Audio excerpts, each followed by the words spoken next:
Fazendo uma avaliação do meu primeiro mandato, eu digo que foi uma avaliação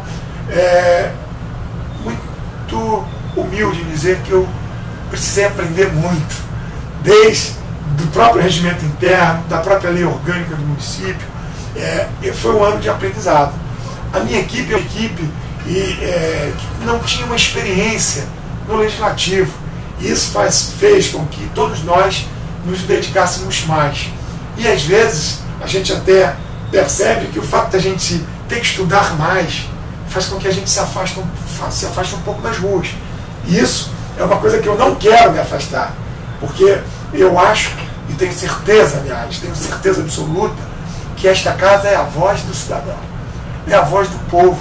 Se a gente não escuta essa voz, né, a gente fica um pouco distante da realidade. Então, esse ano foi um ano que eu deixei um pouco a minha família de lado, deixei os meus amigos de lado e mergulhei nessa casa. Mergulhei em querer aprender.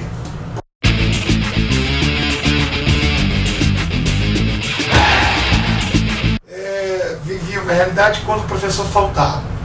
A escola liberava as crianças, não ia ter aula. E essa criança vai para onde? Muitos vão para casa, mas muitos ficam na rua, que era o meu caso. Só voltava para casa na hora realmente que acabava o horário escolar. Então eu fiz uma lei, e essa lei é a lei que eu posso dizer que valeu a pena nesse primeiro ano, foi a lei que, a partir do momento em que o professor, que a criança chega na escola, se o seu professor falta, essa criança não vai ser mais liberada.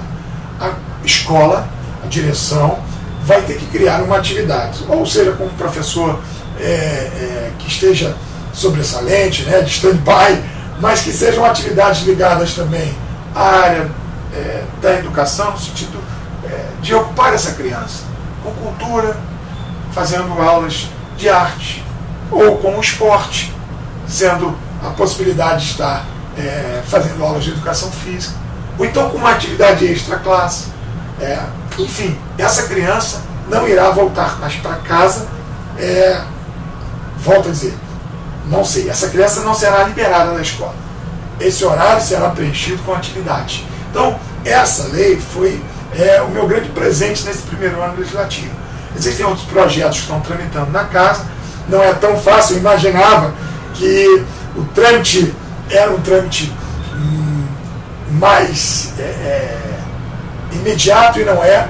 Desde que a gente tenha a ideia de propor um projeto de lei, ele passa pelas comissões, depois vai a plenário, vota em primeira, depois vota em segunda, passando, tendo a maioria aqui na casa, vai a sanção do prefeito.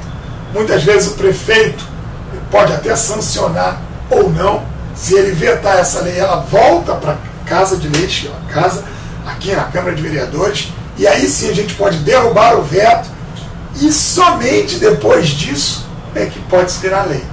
Então, não é tão direto, e nós, quando estamos do lado de fora, por isso que eu disse, repito, e não me canso de dizer, de forma muito humilde, dizer que eu ainda estou aprendendo.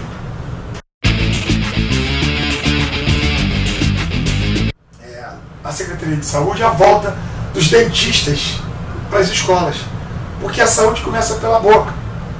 E eu me lembro que tínhamos dentistas nas escolas públicas, coisa que não se tem.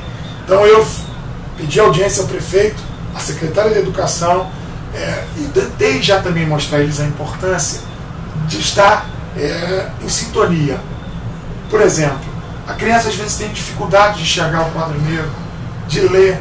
Então é importante que se tenha aí também o oftalmologista podendo, porque às vezes a criança tem dificuldade, até porque não consegue ler, não consegue enxergar, e a gente precisa colocar isso, porque a sensibilidade de que eu, por exemplo, eu tenho miopia desde criança, então eu estou colocando isso nas minhas experiências, eu estou tentando trazer para casa de leis, né, e tentar minorar esses problemas.